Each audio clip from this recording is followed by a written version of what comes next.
Good morning, everyone, and welcome back to the Fasting Pharmacist. Good afternoon, I should say. What a whirlwind of a day yesterday. I'm still kind of on cloud nine and really enjoying the feeling of knowing that my contest is over. And so what that brings today is, what am I going to do today?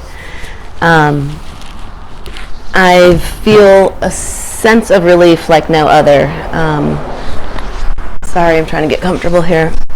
A sense of relief like no other. I just woke up and felt like there's no issues, there's no problem stopping me right now, or anything to worry about, or anything to feel like I have a deadline now, and that's a great feeling. I went to Overeaters Anonymous last night, and I didn't get a big round of applause. I didn't say much about my contest. I just told this one member, I shared with him, and he's kind of a very matter-of-fact person and said, well, I could lose 11 pounds in a day if I wanted, you know. And he used to weigh 600 pounds, and he's now 280. And he does spend 5 hours a day in the pool swimming. And he says every week, you'll see less of me next week. So I love that guy.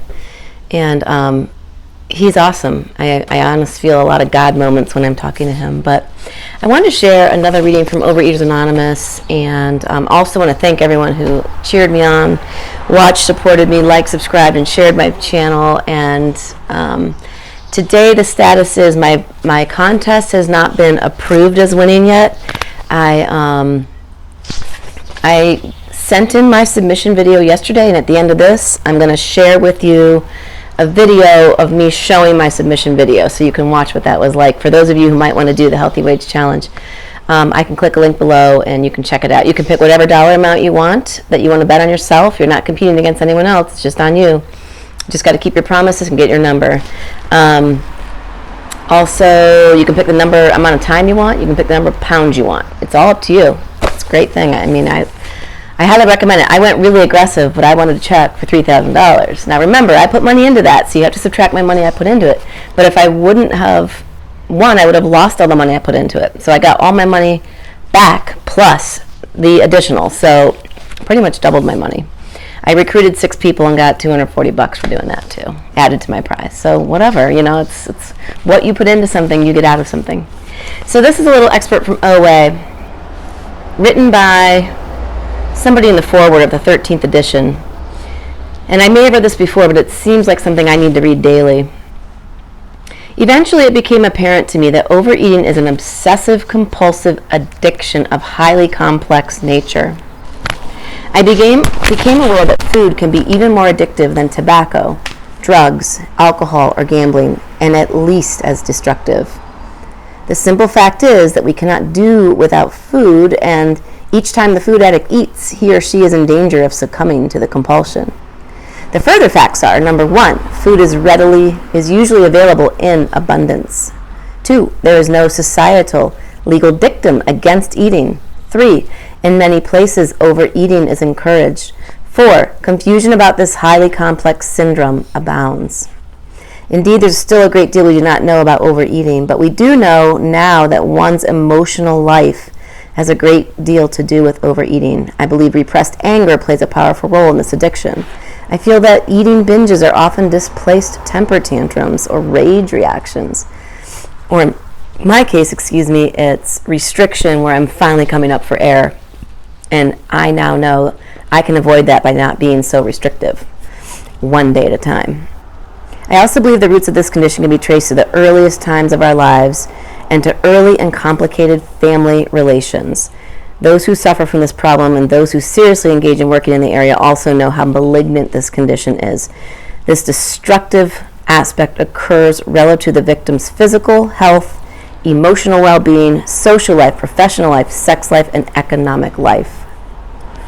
That's enough right there. It goes on and on, but I highly recommend you keep reading, keep researching, and find whatever you have to find to help cure your life of this ailment.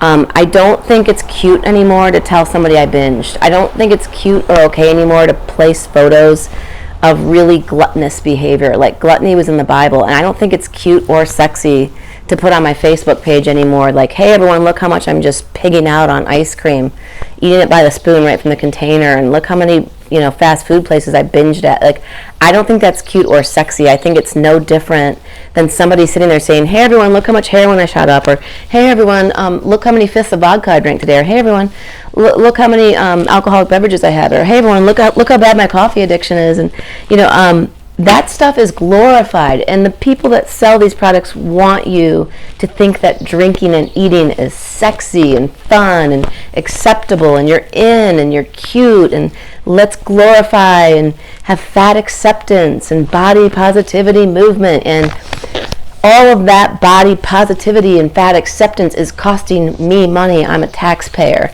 I pay so much money for taxes at my job. I have 2 jobs, and I just went this past year with no medical insurance for my own health, and I'm a healthcare provider. How backwards is that? The United States has a big problem with healthcare insurance.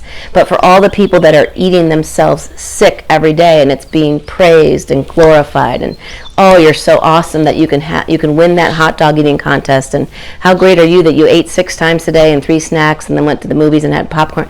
Like, I don't think we should glorify and post photos and vivid graphic descriptions of this, because you're just letting other people know that it's okay, and it's not okay. It's affecting other people, and it's affecting you, and by affecting you, it's affecting other people.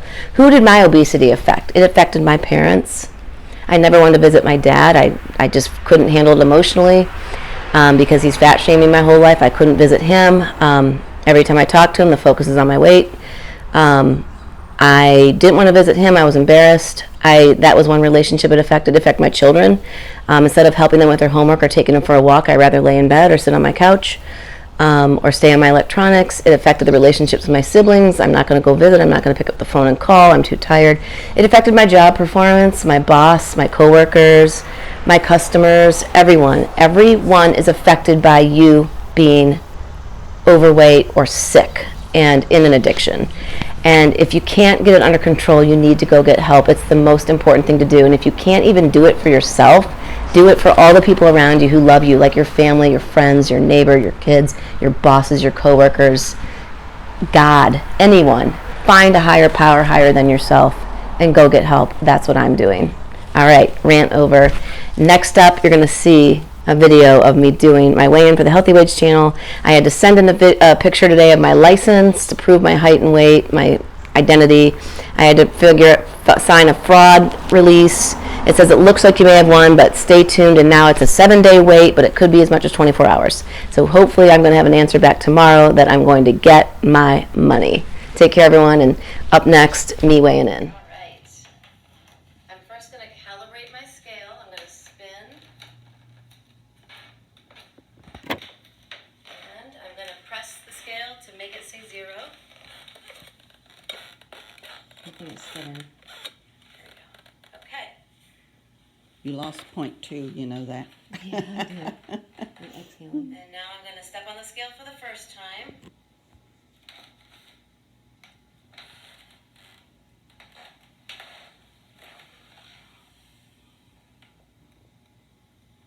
And there it is.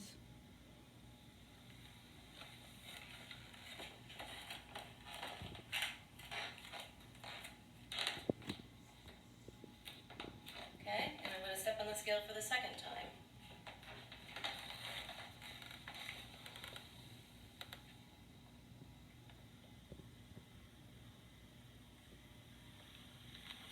The number's clear? Mm-hmm. Mm-hmm. My goal is 180.6, and I'm at about 160.